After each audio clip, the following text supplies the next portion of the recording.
All right, so this is my stock 2019 Big Ripper. Maybe it's 2020, I don't know. I got it in 2019. It's the red one. Now, your cranks, first thing you want to do is get your chain off. So I've removed my chain by just pulling that off. I don't think I need to do a video on taking your chain off, but if I do, let me know and I will. But really, the SE, these are just stock SE cranks. They are held together in two ways. You have this retaining bolt here, and then you have a pinch bolt here. Now, a pinch bolt just squeezes two pieces of metal together, like your seat clamp. So this one, we're just gonna go in and loosen this up. Okay, so that's gonna release the tension on the spindle. Now, I'm just using a regular generic, I don't know, Allen star. It's a bike star. I don't know what these are called, but if you go to any bike shop and say, I need the triangle Allen key with the 3 common sizes, this is it. So I'm gonna go in here and pull this. Now, I have loosened this before, so normally it's gonna be a little bit tighter.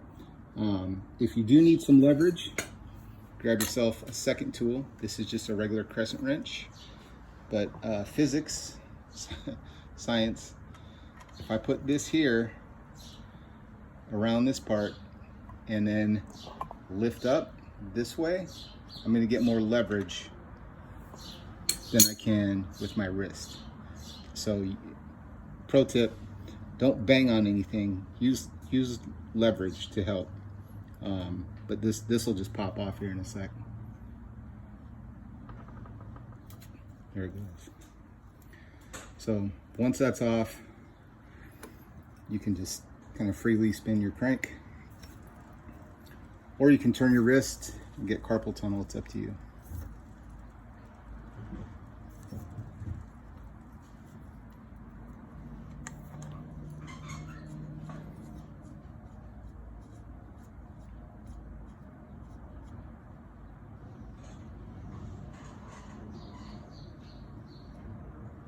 And there we go.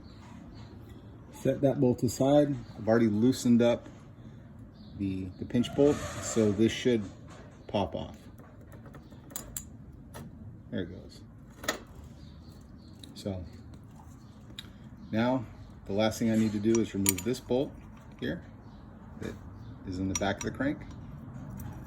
So twist, see if I can get this.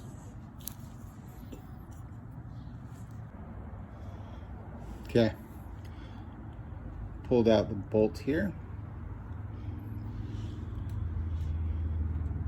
Sprocket's gonna go like that. That's gonna go like that. So what I'm gonna do is see, do I need the spacer that came with it? See that gap? Now, the cool thing is, my good friends at SUS include this handy dandy adapter. Slides in the back of my sprocket. Get it in there.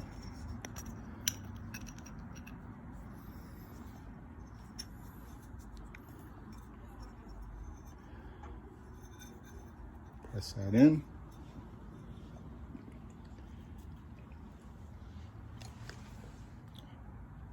Very scientific.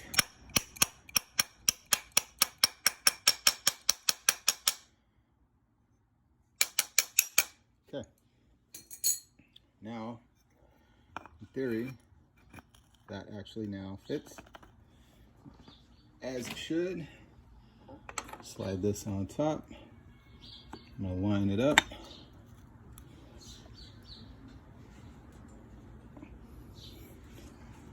Here's the bolt goes on. So now I know how it lays out.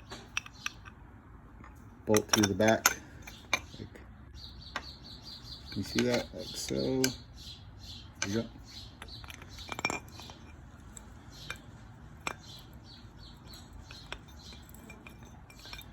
Get that started. Oh, thought I had it. There we go. I'm not going to wrench this down too tight yet. So it still has quite a bit of wiggle.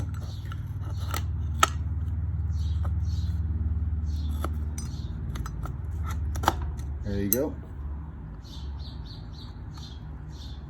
I'm just going to get this finger tight in the back first.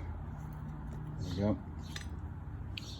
And I'm going to put it back the way I did before, starting with the big bolt.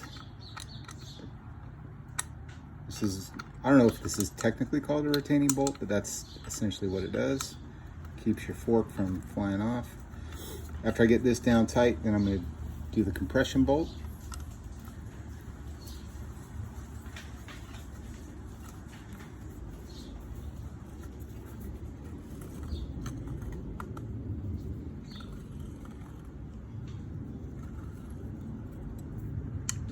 See what I'm doing here. I'm just holding the end of the Allen key in one spot, and then I'll just turn the cranks around it.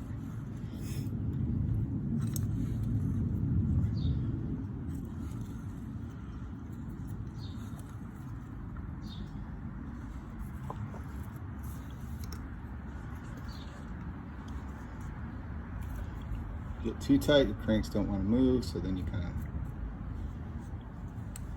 good.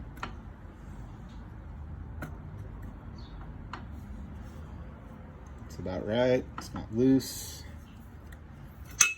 That's good.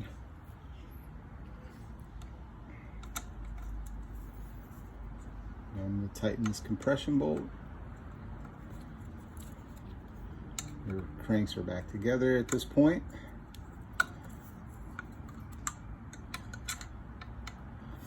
Always a good idea to test this stuff too. Every, I don't know, if it's a new bike, take it to your shop, have them, take it to your shop, have them take a look at your bike and how it's performing. If it's an older bike, probably once a month it's a good idea to go through, and like I'll do it on this other side over here. I like to go through and just make sure everything's that's tight.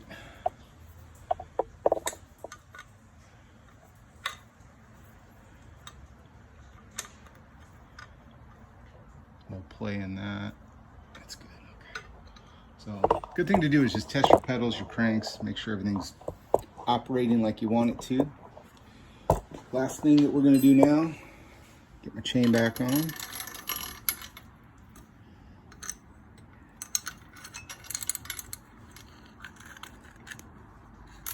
Now, it should just slide right on because I went from a 33 tooth to the same 33 tooth.